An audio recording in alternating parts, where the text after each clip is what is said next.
Good people, what's up? What's good, man? We are back with another edition of the 3 Milli Podcast. Blessed to be your host, Caleb Smith, live from 3 Milli Studios. Today, man, we have a true absolute legend, man. You've seen him on so many documentaries. Elementary Genocide, Part 1, Part 2, Part 3. He's about to be in the new Tariq Nasheed doc, B1. He's killing it, man, here in Atlanta. I've been following him since Sound TV days, man, so it's been a good little minute. So, man, seeing you on Instagram, just posting, man, great content, your films as well. Raheim Shabazz, man, how you doing, brother? I'm doing good. Yes, I'm blessed and ready to receive. Yes, sir. I love that, man. I love that. Starting out, man, you've just produced some amazing work, powerful work that's needed. A filmmaker, black, independent, man. Elementary Genocide, how'd that whole series start for you? Well, it started when I wrote a term paper in college. Yeah. And we had to write a paper based on a nonprofit that was going to be instrumental to helping black youth. Got you. And I started to see the disparity in those that was incarcerated and that they came from 7 targeted neighborhoods in New York City. Right. Like 85% of them. So I was writing this paper while I was in prison. Yeah. I was in college. Wow. And when I came out, I was in the film industry. Before that, I was a hip hop journalist. Yeah. For about 10, 15 years. And then I transitioned to the film industry. Yeah. And I was doing a lot of commercials,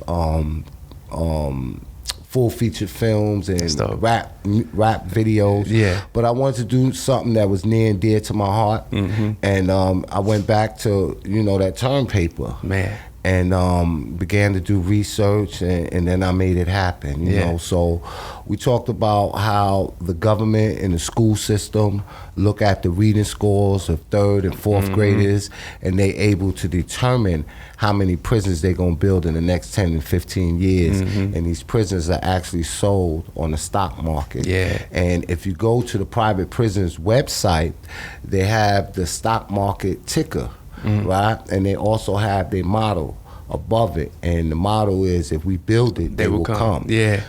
So I thought that was something that people needed to know when I first put it out. People, it was a couple of haters and trolls. And they was like, oh, another urban myth. And then lo and behold, President Obama did his State of the Union speech, and he talked about stopping the school-to-prison pipeline. Wow. And then from there, it just took on like wildfire. Yeah. And it has been a #1 best-selling DVD for myself. Yes, sir. Hit #1 on Amazon. And like with any music project, there's a time restriction. So I didn't have a lot that I could put in there that I wanted to. Got you. And then traveling around the country, I would encounter individuals, and they said, well, you talk more about black youth, predominantly black males.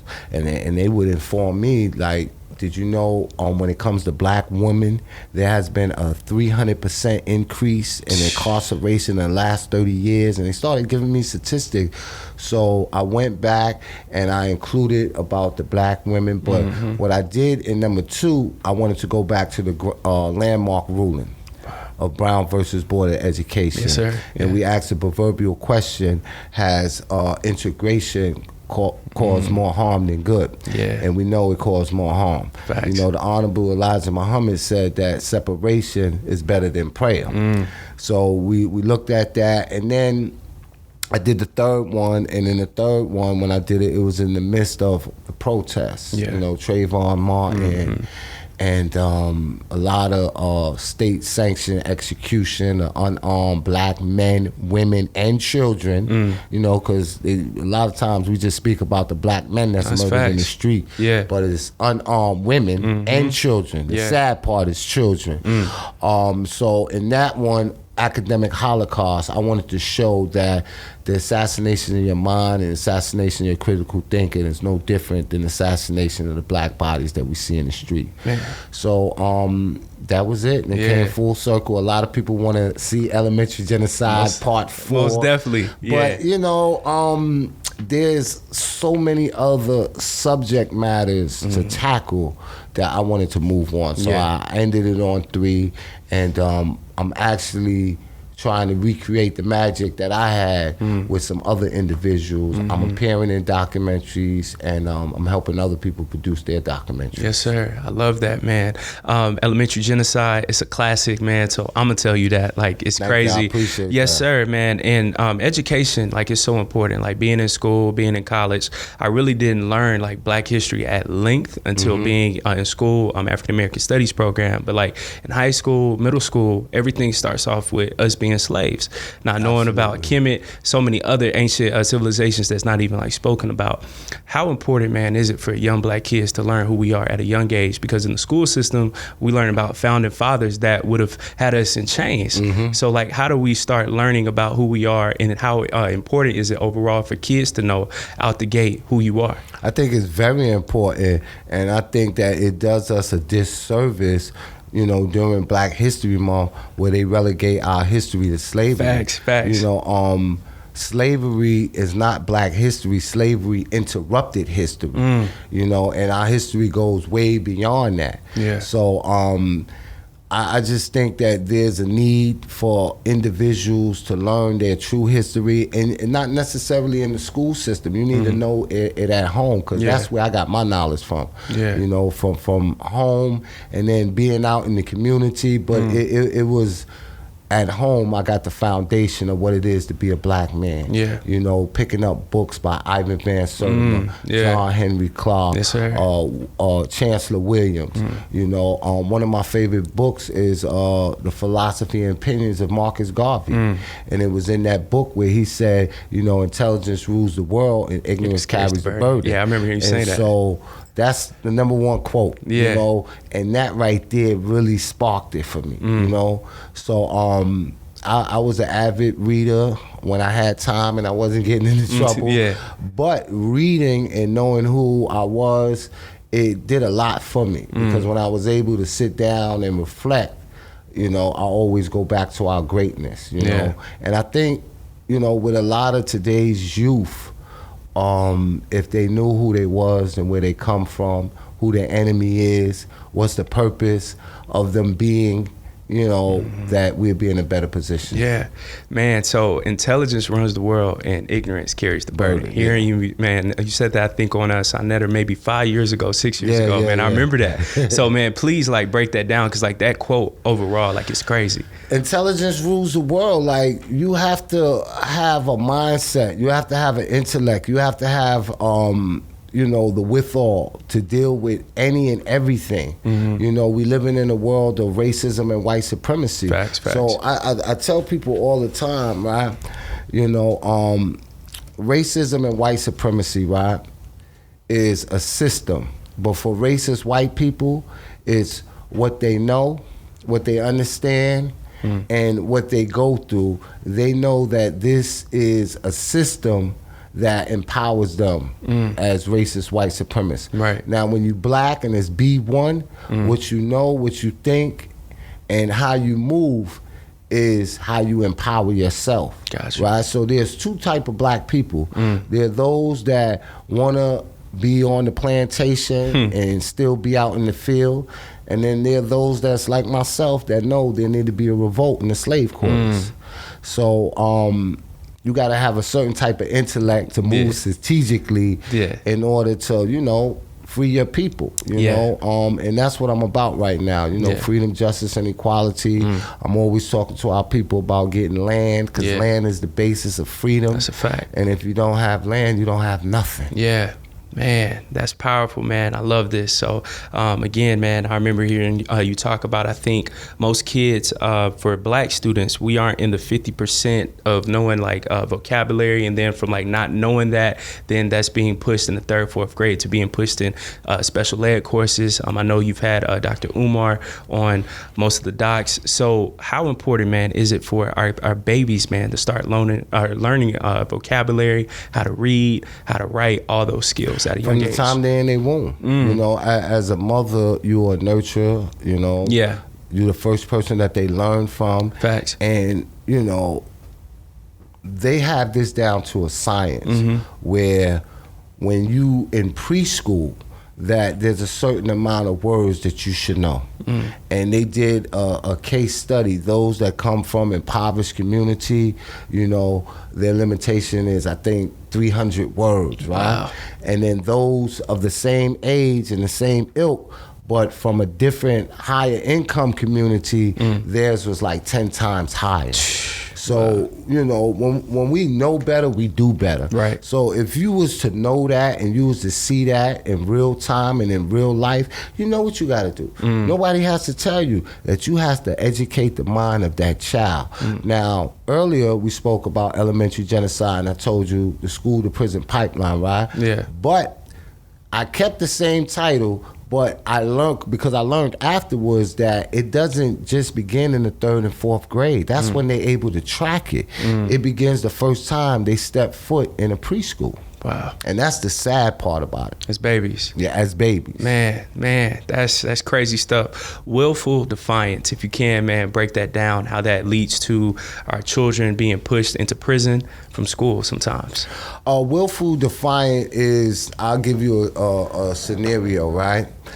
Say if a teacher says, you know what, I need you to sit down, you're being too loud and boisterous, and I may give an attitude, but eventually I might go sit down or something like that. Yeah.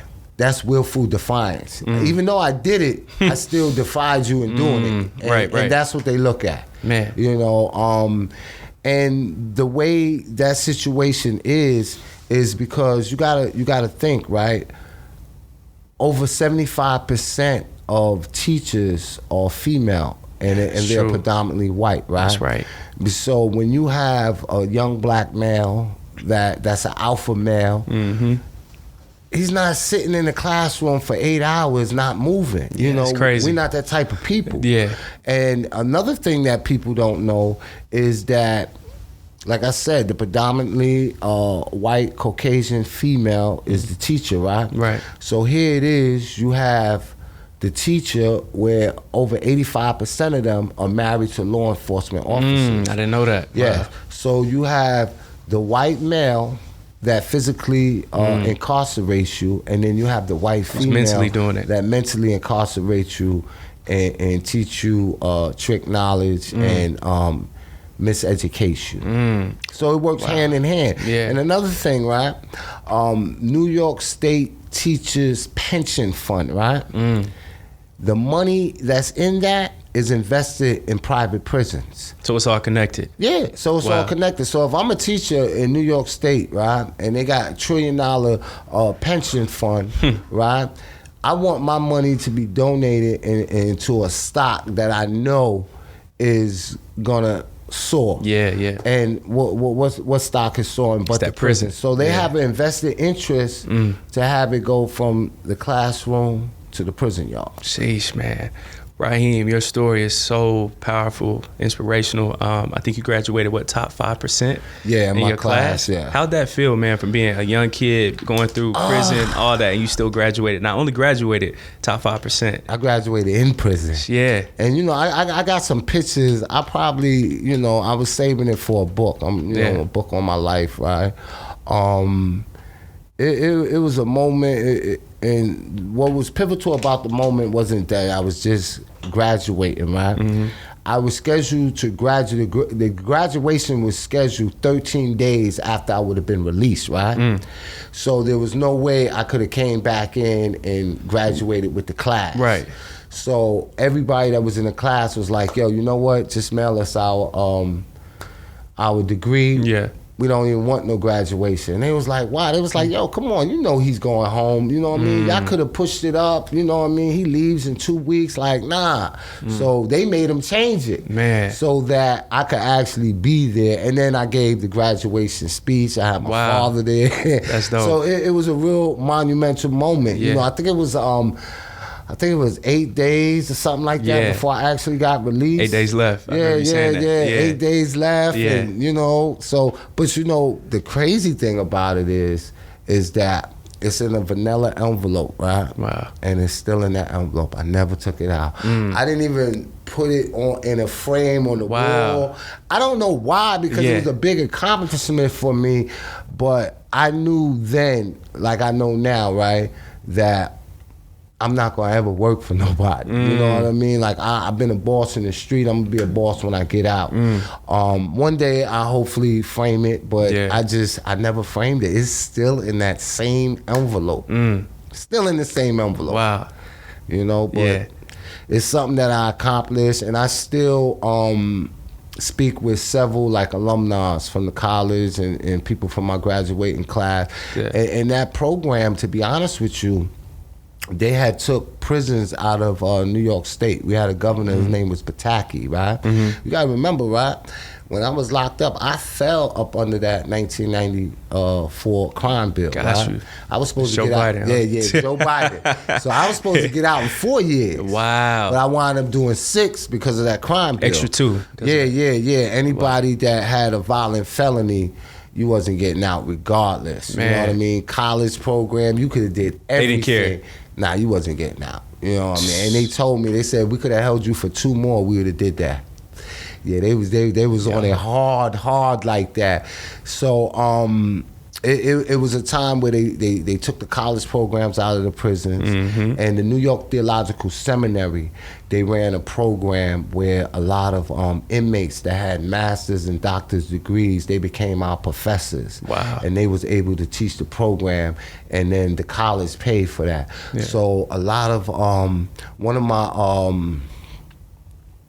my professors was a former Black Panther. His name is Bubba Hayes. No, you'll probably have some great conversations. Oh, absolutely. We still speak to this day. Another one was Jazz Hayden. Wow. He was part of the council with Nicky Barnes. Wow. You know, and then there was another brother that was a BLM member. Okay. Not, I said BLM. Black Liberation Army member. Got you. You know, so I was around a lot of revolutionaries. Yeah. You know what I mean? So the mindset that I have now, you know, it was cultivated from my younger years and being in that environment. Yeah. You know, I brought it home with me, and I still carry that to this day. Changing the world with that mindset too, man. Trying to, brother. It's hard though. Hey, man. I get it. I get it. Yes, sir.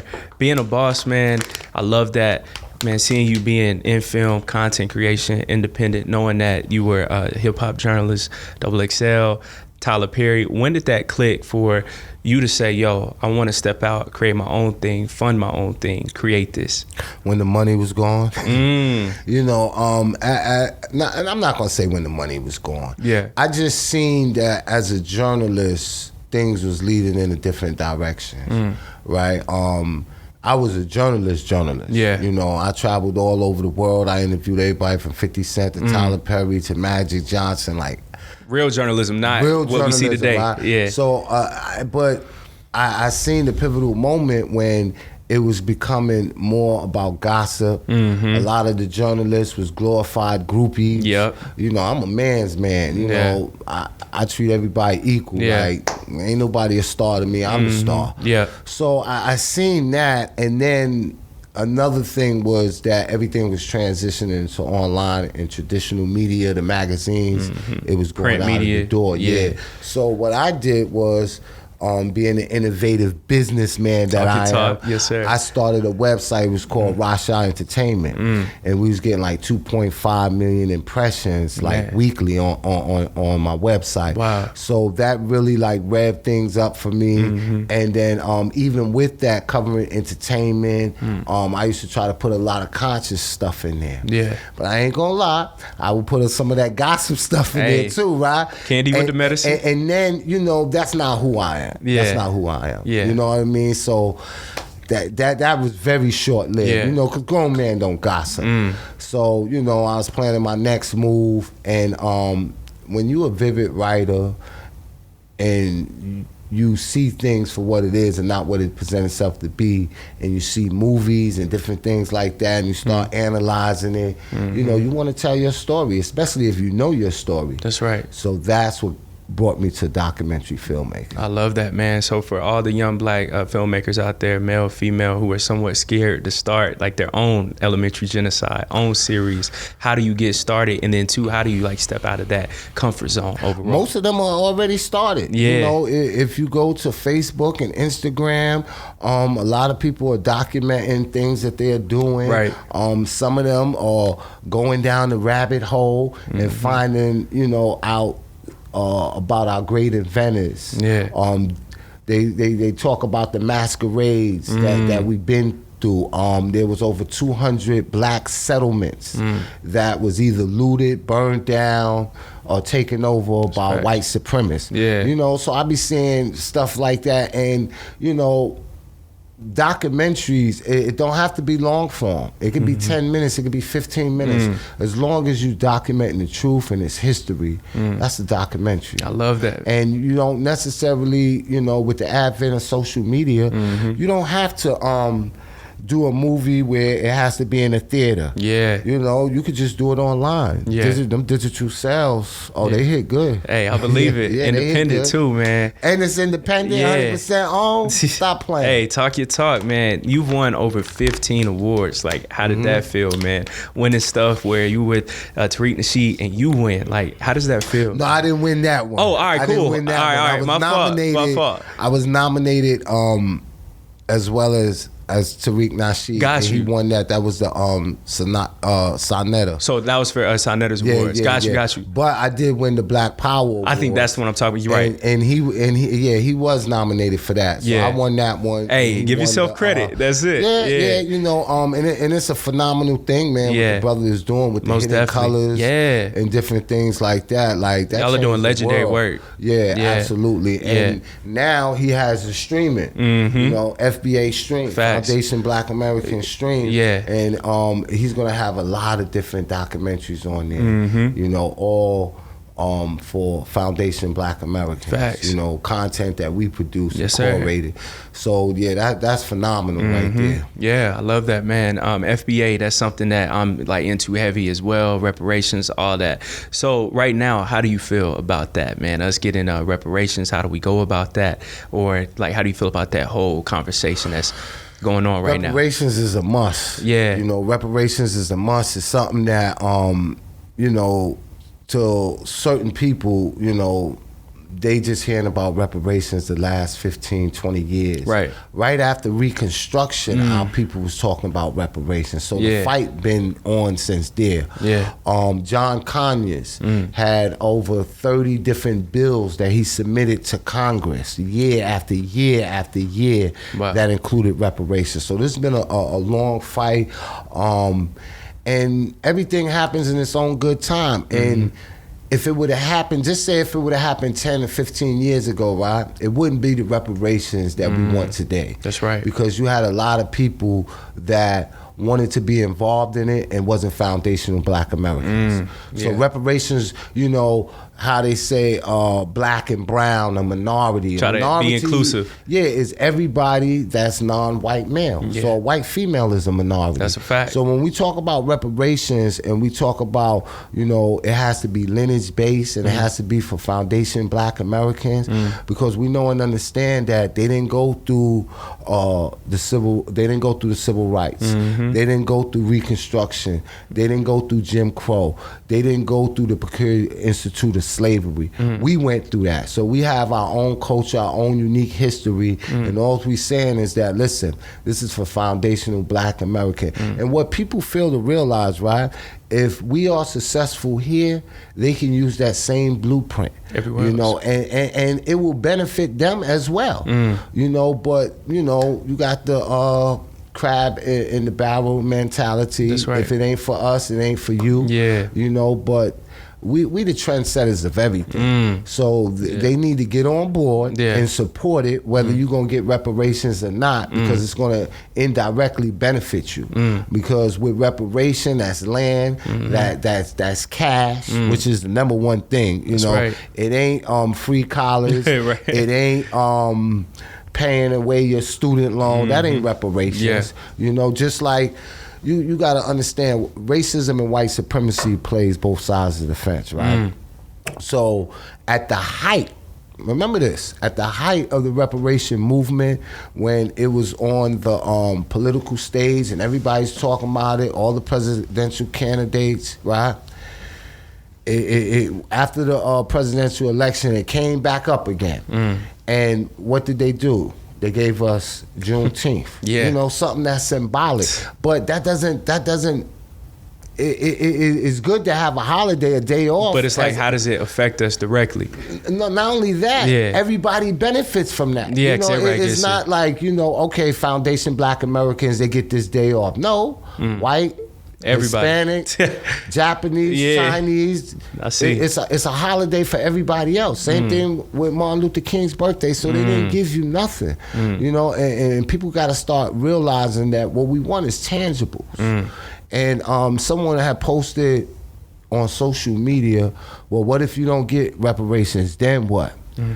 Then the natives is going to get restless. And we might not have to ask for reparations because we have to take it. Yeah. You know, power ain't given, it's taken. That's right. So we may reach that moment. Yeah. And when I say we, I'm not saying myself directly, but there's a generation of warriors that's right behind me. And then there's another generation that's coming behind them. So I think it would be wise for them to really consider reparation. Come on, they gave over $40 billion to Ukraine. Like it was nothing. Ukraine never paid 1 penny in taxes. Ain't that crazy? You know, and the individuals that built this company is living in squatter, you know, homeless, nakedness, and out of doors, and you ain't giving them nothing. Man. That's bold, man. Man, it's powerful conversation. On your doc, somebody quoted the great H. Rap Brown from Atlanta about education is used to pretty much train us. Oh yeah, not absolutely. Free us, man. So how do we dismantle this current educational system, or are we just better off just separating from it completely? Both. You know, when I say separate from it, you can separate from it in regards to homeschooling your kids. And if you're not in a position to homeschool your kids, you know, I tell people all the time, school doesn't begin at 8 o'clock in the morning and it doesn't end at 3 o'clock when the bell rings. Yeah. And you see, everything goes back to history, right? When you look at the whole formulation of what school is, school was started by white Catholic women, and it's called compulsory learning. Yeah. And in Massachusetts, every state, they mandated it that you had to learn. It was a small town in Massachusetts, was the last stronghold that held out on it, and they marched them with guns to school. Kids made them go to school. Wow. It's called compulsory learning. Look that up. Wow. And this is the whole notion of what school is, and it was to train your mind so that you can be a part of the social order and you could become a worker, a consumer, instead of a producer. You know, producing your own minerals, controlling the resources in your community. So when they talk about guns in schools, they march those kids to schools with guns behind them. A lot of people don't know that. Yeah. So that's why when we talk about education and history, when you see this, you see it all play out. And it's like, heavy. This is nothing new. Yeah. There was guns in school before the terrorists. Yeah. You know, it was the same terrorists, but it was in a different time. You know, it was in the 1780s and the 1800s. Yo, all right. So that's crazy too, because mass shootings, those are often, you know, occurring in schools. What connection, if there is one, does our education system have connected with these mass shooters, and why are these mass shooters constantly targeting schools every single time? The reason why they it's the same reason. The same reason why they target schools is the same reason why they target churches, because they're looking for soft targets. Yeah. Women and children.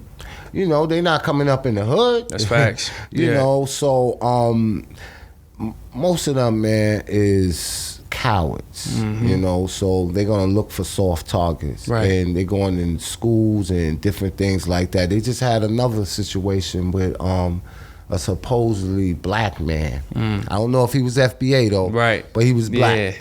And it was at a daycare center, and they was able to neutralize him.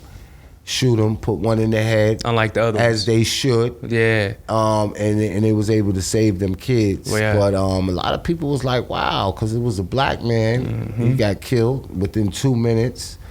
But, you know, if you got the complexion for protection, That's like right. Dallin Roof, Yeah. you get taken to Burger King. Get you a cheeseburger. Yeah, get you a cheeseburger. Man. It's crazy, but Man. that's, you know, what, you know, like Nelly Fuller said, you know, when it comes to racism and white supremacy, if you don't know and understand racism and white supremacy, everything you think you know will only confuse you. Man, that's a bar right there, y'all. You've had legendary elders on the platform, man. Dr. Kaba, friend of the show, had him on. Love Dr. Kaba. Dr. Frances Cress Wilson, before she transitioned. What impact, man, did they have on you? Just being able to sit down with them, talk to them, chop it up. Oh, man, those are our grandmaster teachers. Yeah. You know, before them, it was John Henry Clark. It was Correct. Ivan Van Sertima. Yeah. And they sat at their foot. You know what I mean? So it's an honor and pleasure to still have those grandmaster teachers that's still amongst us, Yeah. and that we can learn from. Yeah. So, you know, Professor James Small, you know, like you said, Kaba Kemi. Yeah. And there's so many others that, you know, we need to wrap ourselves around. We need to really learn from them. You know, another person that I think doesn't get a lot of credit is Dr. Amos Wilson. Yeah. You know, yeah. you ever read his book, Blueprint No, to Black I haven't. Power? Man, really just off of like Book is this YouTube. The book is this big. So Blueprint to Black Power. Black Power. All right. If Hey, I you got to tap read in. it, Yeah. right, so much that he's talking about is happening today. Like, I just put up a clip where he was talking about, you think the white man is vicious. He said, wait till the Chinese get a hold of Africa. And he broke it down. All those years prior. This was in the 80s he said this. Man. So we starting to see that, you know. Before we had the notion or the concept of the school to prison pipeline. You had Dr. Kwanzaa Kunjufu. I'm probably messing his name up. But he wrote The Conspiracy to Destroy a Black Boy, Part 1, Part 2. That book is deep. Everything he said in that book, we're actually living in today in real time. So a lot that we dealing with, and see, these are not books where they just telling us this is gonna happen, that's gonna happen. They are offering us solution and solution orientated. Right. You know, but there's people that read it and adhere to it, and then there are those that take it and want to remix it, and now, you know, they the great philosopher Right. and grandmaster teacher. Regurgitated information. It ain't even their time yet. Yeah. You know, it ain't even their time. I got another about 20 years before they start calling me the grandmaster teacher. Yeah. You know, you got to put in your time. You got to put in your work. You know, and this got to be a life calling of who you are and what you want to do, and you got to stand on it regardless to what. Yeah. You know? That's powerful. So, man, putting in the work, life calling, what drives you every single day to keep going out creating dope content? Elementary Genocide, Part 1, 2, and 3. Hopefully 4 one day, y'all. But all these things, what drives you? It's just, you know, having the willpower, the will of our people, you know, knowing, you know, that we're deserving of this, you know, that each and every day in each and every way we have to do better. We have to, you know, push ourselves forward. You know, we talk so much about, you know, pushing the culture. We got to really live that, you know what I mean? And not only that, we got to be vanguards of it, you know, because 10, 20 years from now, they'll change the narrative about everything we said, everything we did, and they'll have it as if their people invented it, you know, as if their people led the movement. You know, if you see, you know, black-led movements that start out as revolutionaries, was co-op, you know, by alphabet people and other nefarious individuals and groups and corporations that give funding to these people. So we got to tell a story, and we got to record our narrative. That's one thing, you know, they can try to change history, but when it's there, you know, the next generation got something to look at. Man. Got a source of reference where they could say, nah. Here it that is. ain't what happened. Yeah. You know what I mean? Yeah. Man, that's fire. So when you finish each elementary genocide 1, 2, and 3, and it's playing on the big screen, and man, when you have people come up to you on the street or in person and say, yo, that was fire, like I got this from it, or if you're getting text messages, emails, DMs, how do you feel about that? Oh, I feel great about it. I remember a sister that I met her in my earlier years down here. She had came out to the screening and she was like, wow, Raheim. She was like, I ain't think, you know, all those years I didn't think you this. Yeah. But she was like, congratulations, right? And she was like, I'm gonna definitely make sure that my son watches it, right? And I think it was last year I ran into her again and she told me that her son is like in his 3rd year of college. Wow. Yeah, and the voice of the teacher and the principal was totally different. And we got him straightened, you know what I mean? And everything that she wanted, she got, you know, because they was trying to make her son do another year. Wow. And we looked at the grades and, you know, I think like the last month or something like that before graduation, he was like falling off. But you can't look at that and not look at everything else he did. So they came up with a plan and a formula like, well, he got to do this, he got to do that, and then he'll be able to graduate. So they made it happen. But, you know, without me intervening, that probably would have never happened. Somebody's whole future tarnished. Yeah. Man. You know, so you don't know what field of study that young man may be into 10, 15 years from now. That's right. You don't know what course I could have directed him from, you know, so we never know, you know. And that's the good thing about it. Like when I go out and I talk to people, you know, I try to use my life as a cautionary tale. Man, that's powerful stuff, brother. For all the trolls, man, out there, or racist people, or black people who are having white minds, man, who say school to prison pipeline is not real, or if black kids just stay out of trouble and just be great students, that, you know, they wouldn't have to worry about going to prison. What do you have to say towards something like that? You know, when it comes to them trolls, right? I know that many of them are unemployed and living in their mother's basements. And they're prostitutes for likes and they're concubines for comments. So I don't really... Concubines for comments, dang. Yeah, I really don't pay them no mind. You know what I mean? And a lot of times I'm not doing this for them, you know? And I don't know about everybody else, but I know for myself, I'm not trying to save everybody. You know, hey, there's only a chosen few that's gonna heed the calling, you know. But there's a few individuals that's walking around here think they're gonna save the world. It ain't gonna happen. You know, if there was a revolution today, man, the first 10,000 bullets will probably have to go to some of our own people. You know, so we really gotta start thinking like that. So I don't care about the trolls. You know, a lot of times, if they see me, they ain't gonna say nothing. You know what I mean? That's they keep that shit online. They don't keep that same energy. Yeah. And then we not in the same place. You know what I mean? So what's the likelihood of me bumping into one of them? You know what I mean? It's not a like mine. You know what I mean? You'll find them at a rock concert. You never find me there. Yeah. You know what I mean? I stay where it's black and strong at. I love that, man. I love that. One thing, man, that like bothers me heavy from like playing sports too is seeing black students play football at Ole Miss, where they're the fighting rebels. You see Robert E. Lee on the sidelines. There's schools that's Robert E. Lee this, Andrew Jackson this, but Jewish students never have to worry about going to Adolf Hitler middle school, high school, college, play for them, or just attend there for higher education. And for us, rather, you know, like what you said, I think 75-85% of our own teachers are white females, police officers as husbands.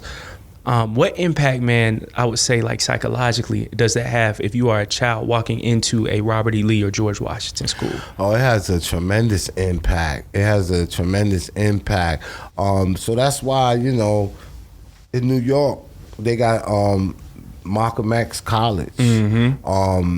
And certain, you know, we have a lot of Afrocentric schools. And this is why I employ everybody, you know, to send your son to a school that's Afrocentric. That's right. That's rooted in the black struggle. That's rooted in our history. Because if you send them, like you said, Robert E. Lee, you send them to a school like that, or George Washington, you know, you just giving more credence to the colonizer. And we got to stop that. You know what I mean? We got to stop that, because it's psychological poisoning of the minds of young people. And when you think about young people, especially when they're young in their informative years where their brain is really forming, right? That's right. And then, you know, a lot of people think that once you're 18, you're adult, you know, that, but your mind is still forming. Your mind is not fully developed until you're in your mid-20s. That's right.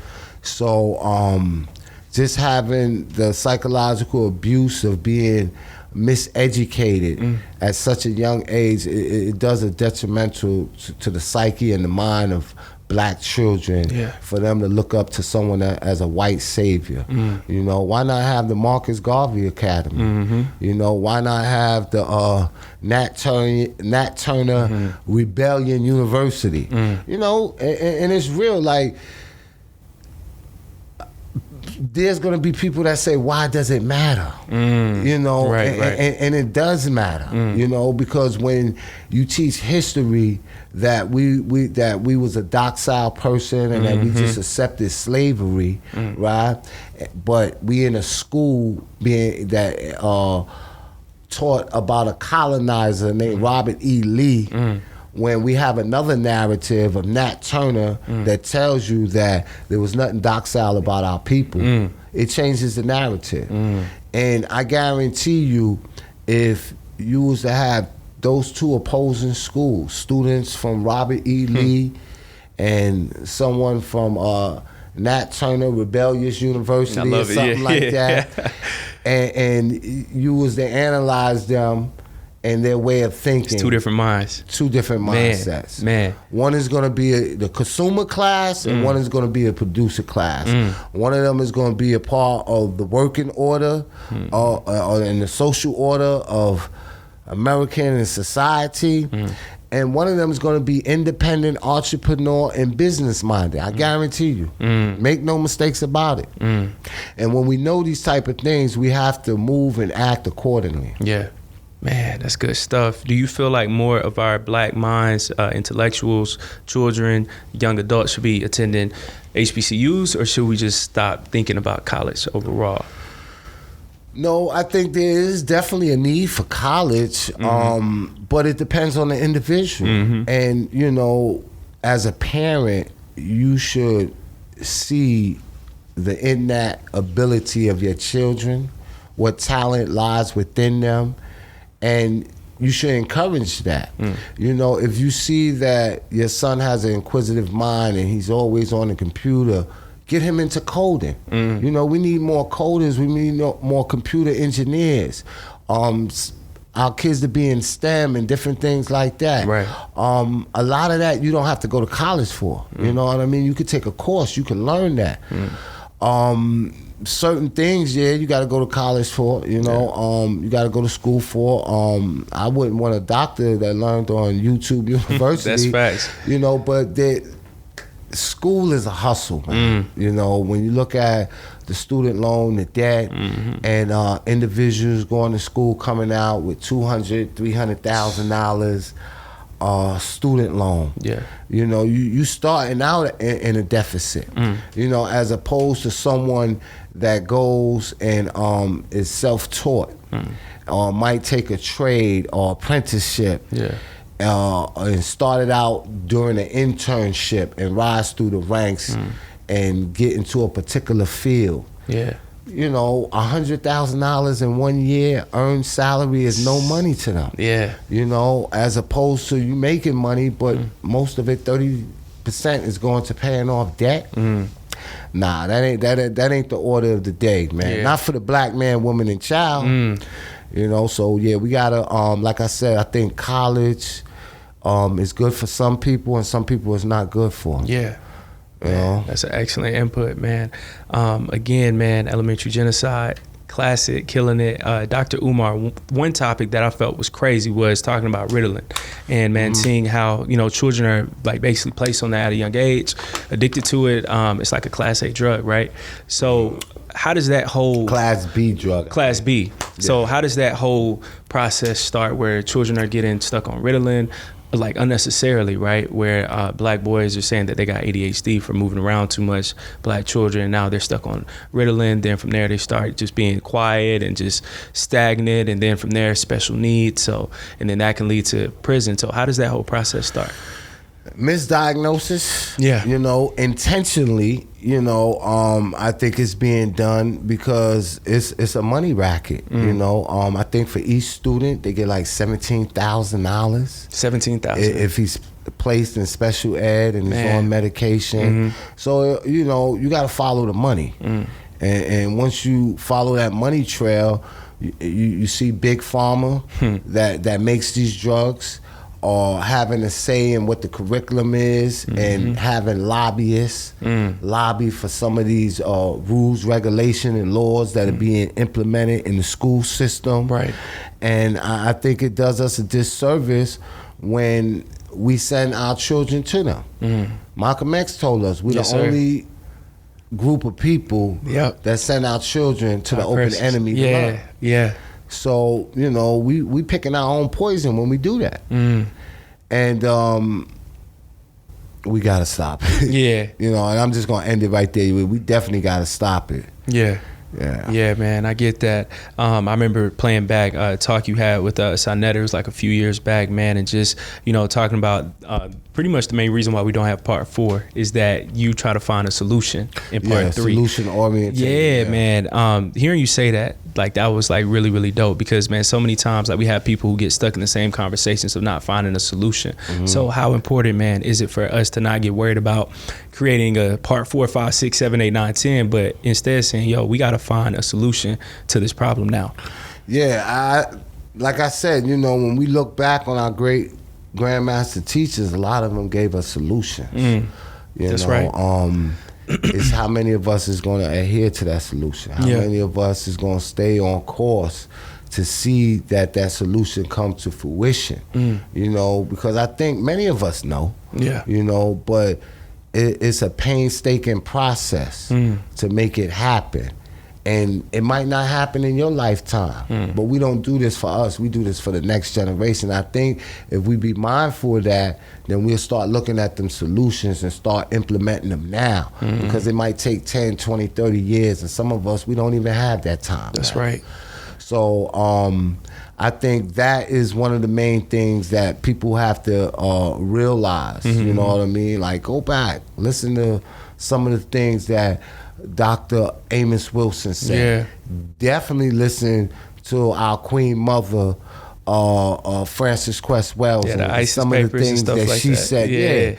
And it's the solutions right there, So that's where I'm at, And I know there's a lot of people that, with the advent of social media, there's might be somebody that come up, and he come up in the ranks and build a name for himself, and now everybody's following him.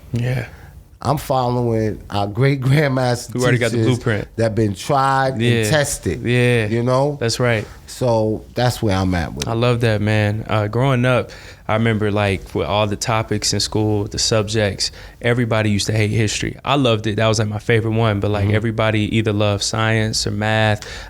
English was like at the bottom too. So how do we get more black students loving history? Because I think that growing up, all you're seeing is this person is the father of this and he's Greek, and not knowing that he got it from ancient Kemet. So how do we start loving history as children and not viewing it as this like unnecessary topic all the time? When you start teaching them about the Black Moors, when you start teaching them about the American Maroons and the Black Seminoles, and if they want to use history, they want to use their history. They want you to study Columbus. All right, read Columbus Journal, read Columbus books. And when he's in there and he's talking about the gold spears that he had, and they did an analysis on it, and they found out that the gold came from Africa. That's a fact. But the spears was over here. So what that mean? That means that our people was already over here before he came. When they talk about Abu Bakari, right? He was a Muslim Moor, and he spoke several different languages. And one time they had a situation where they went upon individuals, and he had to come out and interpret. Wow. So here it is. You have an individual that not only speaks fluent English, but he also speaks Arabic. So that tells you one or two things, right? Because anybody that understands the Arabic language, that's not something that you're gonna learn in passing, right?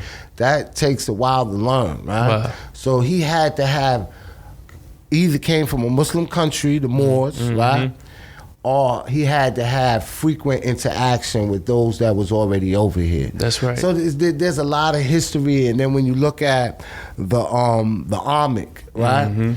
And the Sphinx and different things, and you see the broad nose. Yes, sir. The Olmecs in Mexico. It's just so many things. So if you want to teach history about Columbus, we're gonna talk about what Columbus discovered when he did get over here. Man, because what he did, he didn't discover a new world.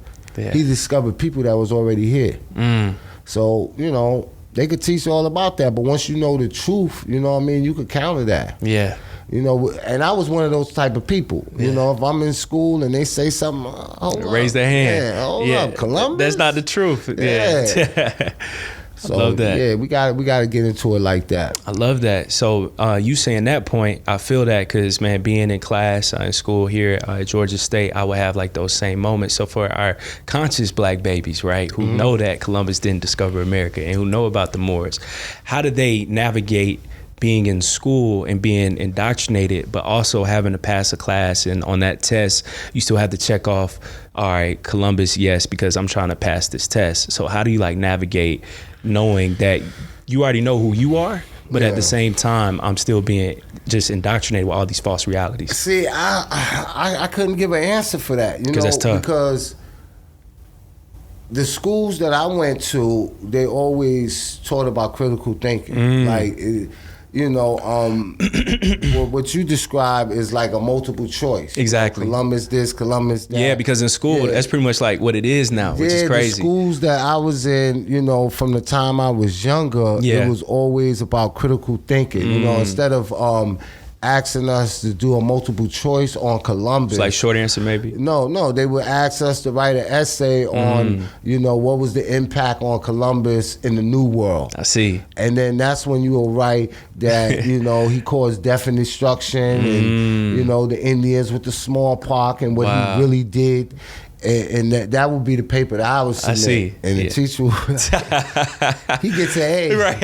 I love it. So I had those type of teachers, you know. So if that's the way they teaching in the schools now, that's a real disservice. Yeah. They don't have like critical thinking where they ask you to write and expound. Not until like college, really. What's your Yeah, so really in like high school it's like Scantron. So it's like multiple choice, regurgitate, memorize like certain things, keywords, things like that for like SAT prep. I skipped high school. Yeah. Hey, I skipped high school. You didn't need it. You turned out just fine, man. I didn't have to go through that. Right. Yeah. I skipped all that. I think I went to the 9th grade and that was about it. I had enough of that. Hey, genius though, man. That's crazy. And now, man, just seeing our teachers, educators, and man, what you said earlier, that was super heavy too, because growing up in school, our class, it would be like predominantly black, but we always had white female teachers. So hearing you say that, man, that's crazy.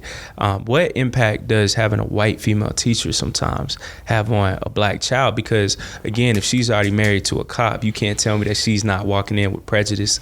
She's not walking in probably intimidated. And then anytime that, let's say, little Johnny challenges her, she's already seeing him as a criminal and not as a child who's still trying to develop, mature, maturate, all those things as well. Well, you go back to, in elementary genocide too, we talked about how when the landmark rule in the Brown versus Board of Education happened in 1954, right? Yeah. There was 82,000 black teachers that lost their jobs. 82,000. 82,000. Wow. So what they did was they integrated the students and not the teachers, right? Those 82,000 black teachers was are responsible for teaching 2 million black youth, right? Wow. So once you take them out of the school, right, and then you put in the Neanderthal, the Caucasian white lady as the teacher, here it is. You didn't have someone who had your best interests at heart, you know. So you're gonna get the education you get, and it was a detrimental effect.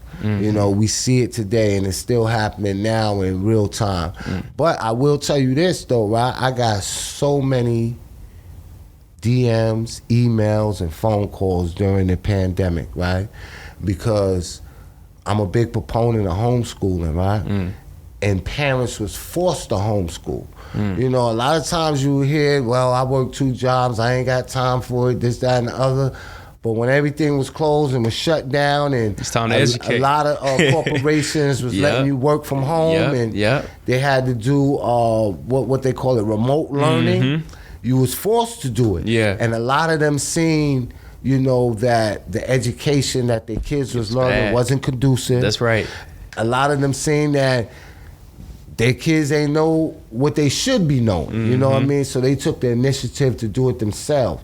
So when the school opened back up, a lot of them like, yo, you know what? I might as well finish this year out and do this myself, you know?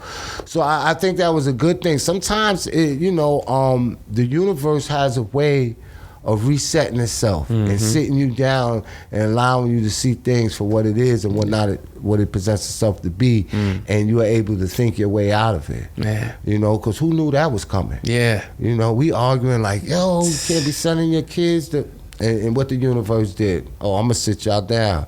You're gonna be forced to teach them and to learn and make them learn, you know? So that was a good thing. Man, that's awesome, man. One of my last few questions. You say one heavy bar all the time. Education is the great equalizer. Break that down for us if you can.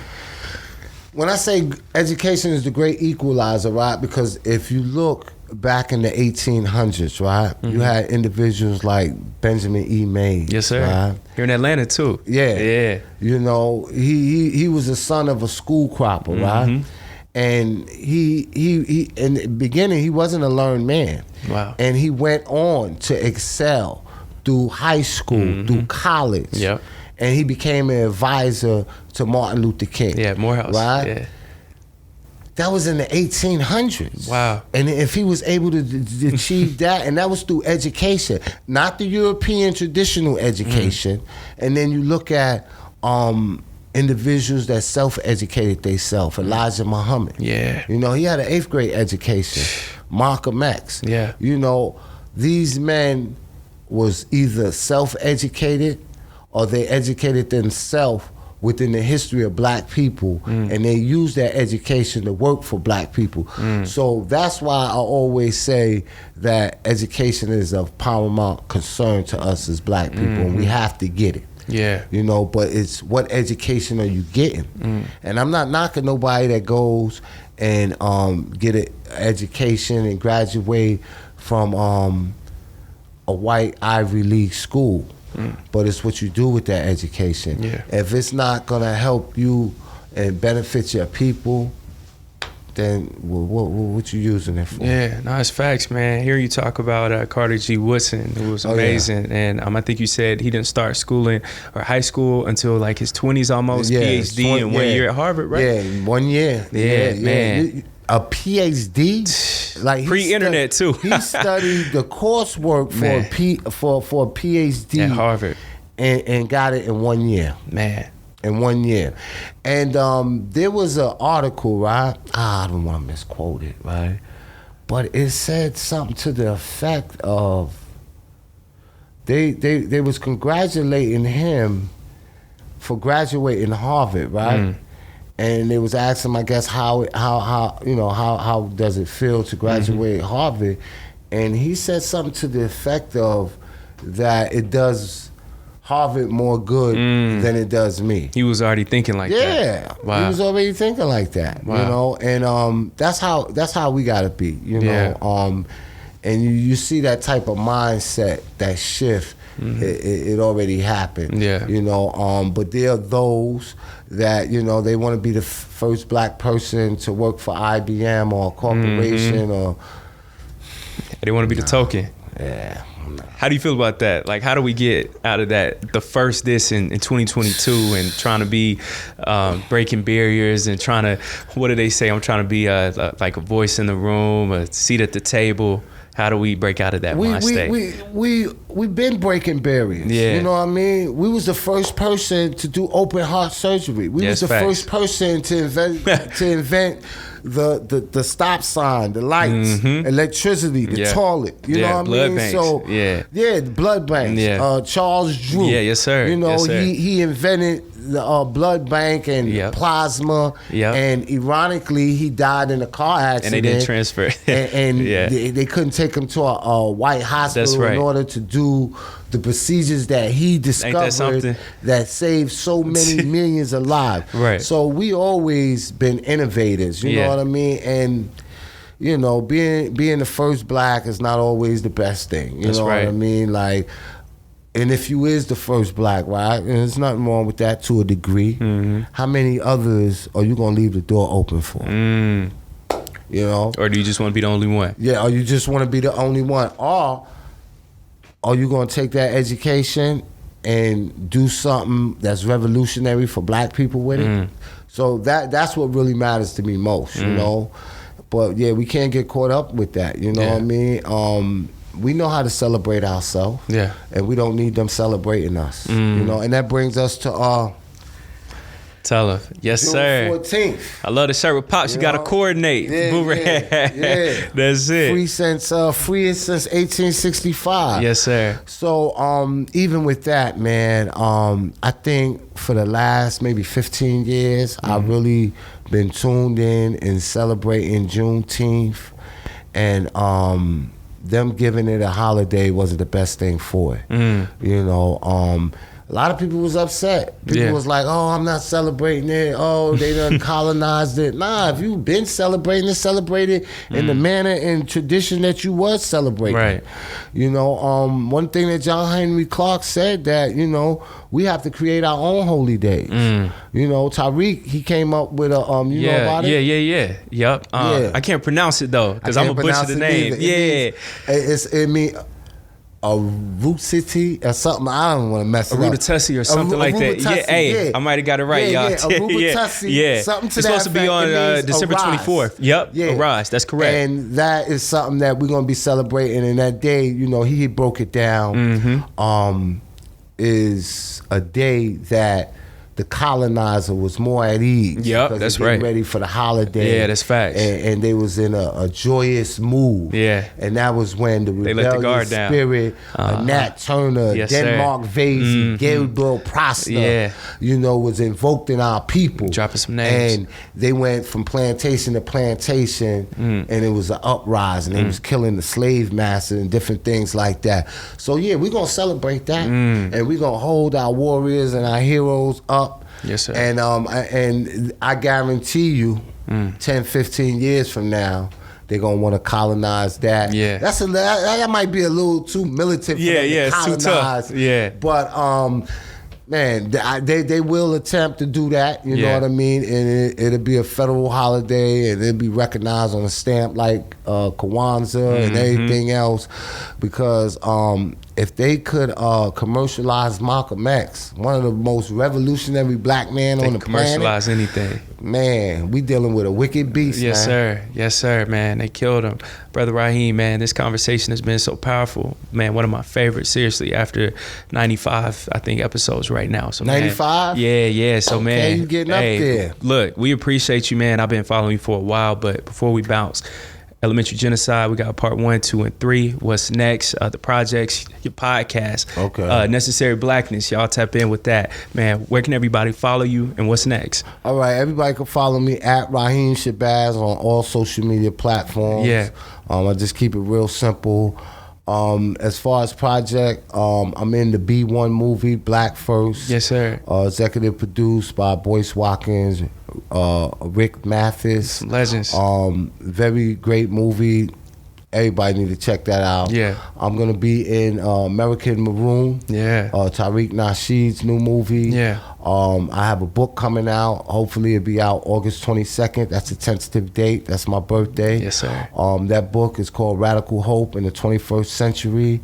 Right. I got a couple of other things that is too premature to put out there right now. Yeah. But I'm working. You know, I'm doing other things, and it's kind of hard because outside of this, I operate a couple of businesses. You know, that is a service to the community. You know, that I don't even tell people about. Yeah. You know, because when you do this type of work and you got contracted jobs, you know, people will look you up and you got to move in silence. Let them know, like, do you know who this individual is? You know, I'm just the owner of the company, but it was a vehicle for me to establish and leave generational wealth to my family. That's beautiful. And not only to do that, but to employ other people that look like me and give them opportunities that I didn't have. Yeah. So I got that going on, and it's taking up a lot more time than I think it was. Yeah. But it's part of being an entrepreneur. You know, I got the clothing line, Wingy Apparel. Yes, sir. And for those that don't know, Wingy is a Swahili word that means abundance. And our motto is, if you have it in abundance, it's always good to give, because no one ever went broke from giving. Wow. So we got that. We got different. We, you know, got a whole lot of other things going on, man. Killing it. Very last question. Who would you like to see next on the show? Who would I like to see next on the show? We'll make it happen, too. I don't know everybody that y'all had. Yeah. Look, you could just... 140 episodes. Hey, how many you said? 95. You got 95. Coming up on 95. I'm at 149. See, I'm trying to be like you when I grow up, man. You at 149. That's it. Right on my heels. That's it. But let me see. You had Professor James Small? Nah, we haven't. I've been following for a minute. Yeah. Professor James Small. We haven't had Umar either. You need to get him on there. Umar's a good individual. Tariq Nasheed. Yeah. Man, there's so many, man. Let me see. I wanna trying to think of someone that's young.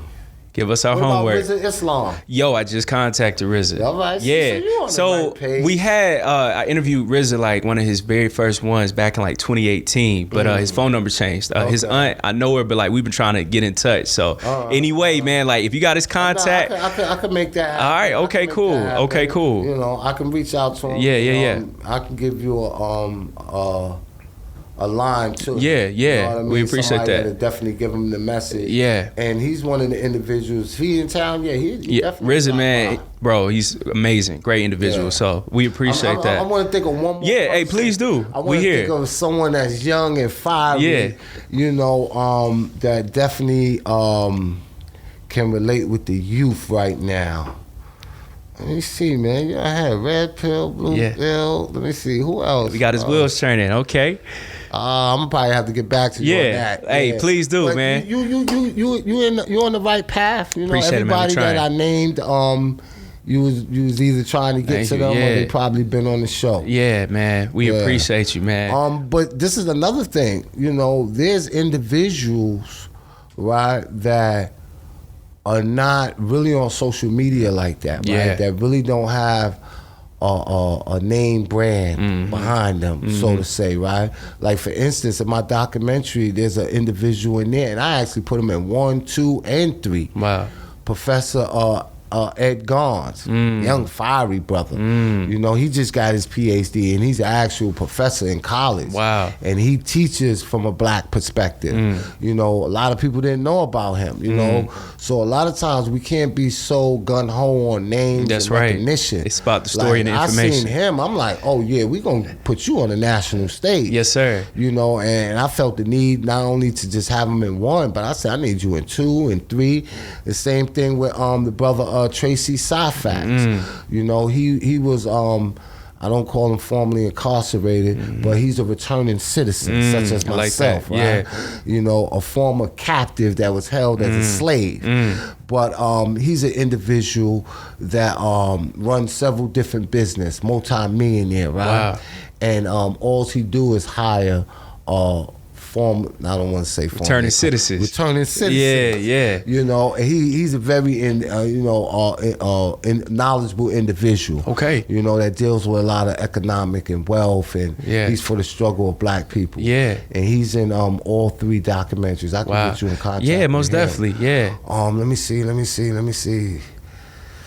There's a couple of other people. We'll do it. Some do it. New We and got some you. old, man. Hey, young, and old, some it don't matter. I don't even mess with no more. Yeah, man. Wow. You know, you get to a certain level, man, and it don't be nothing personal. It's just that, you know, everybody moves in different directions. Outgrow situations. You know, Yeah, man, I get it. Man, brother Raheim Shabazz, y'all, he's a legend. You killed this, man. Thank you so much, man, for your time, information. You, man, we will stay in touch. You killing it for us, man. Hey, we appreciate you. Y'all make sure to tap in, follow him, like, comment, and subscribe. Share this content. Blessed be your host, Caleb Smith. Shout out to the whole team. Sam, Sid, we've got Q in the background. Everybody, man, we appreciate y'all. Much love. Keep doing your thing. We'll see y'all soon. Peace.